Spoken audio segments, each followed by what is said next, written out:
All right, so I got back underwater today. I don't think I've ever mentioned it on my channel, but both me and my wife are dive certified. And before metal detecting, we were both very much into diving. So I've watched a lot of videos, and I wanted to get back into diving, but trying to metal detect and dive is like, I give it up to those guys who do that. Tank on their back, full BCD, everything, and trying to metal detect. That I started looking into the hookah systems, and a lot of videos people show off the BLU, which is a company in Florida. They make the Nemo and the Nomad. It's BLU3, but it's pronounced blue.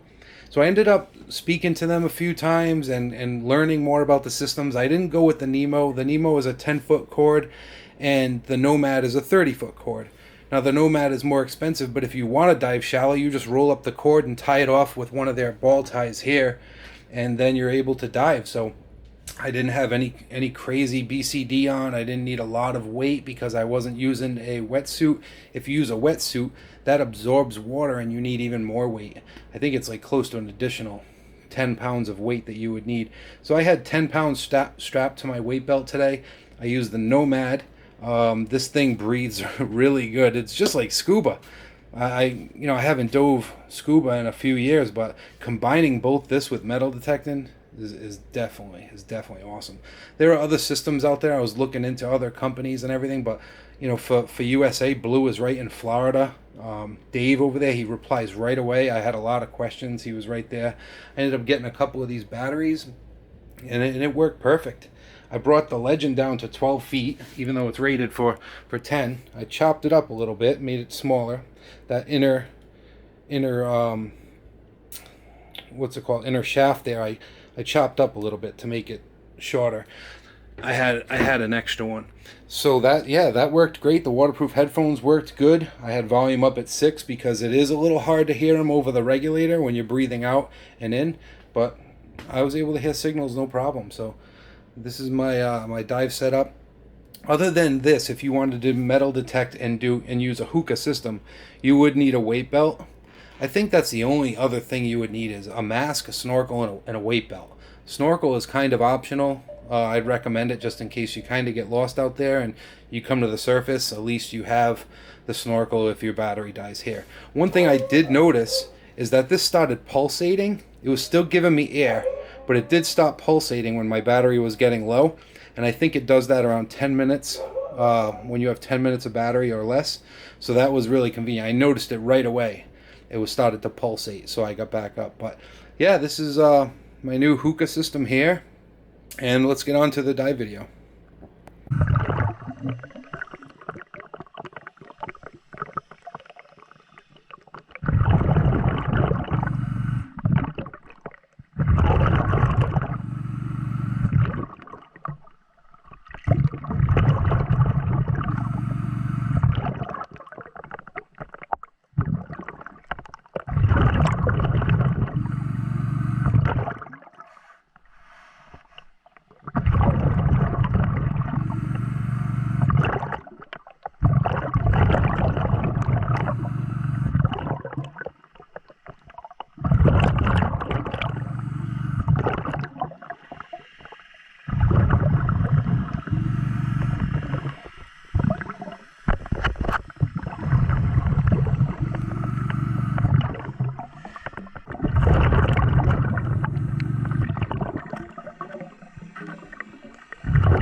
Yeah, great job by Blue. That thing is a lot of fun. You know, other than taking that out here, you don't have to take really anything else. I took that, I took the metal detector, I took a pouch, and I have about 10 pounds of weight in my dive belt, which seems to be holding me down pretty good. I might need another pound or two to keep me down there nice. But yeah, awesome. Great time on the first time out, and we'll see you on the next one.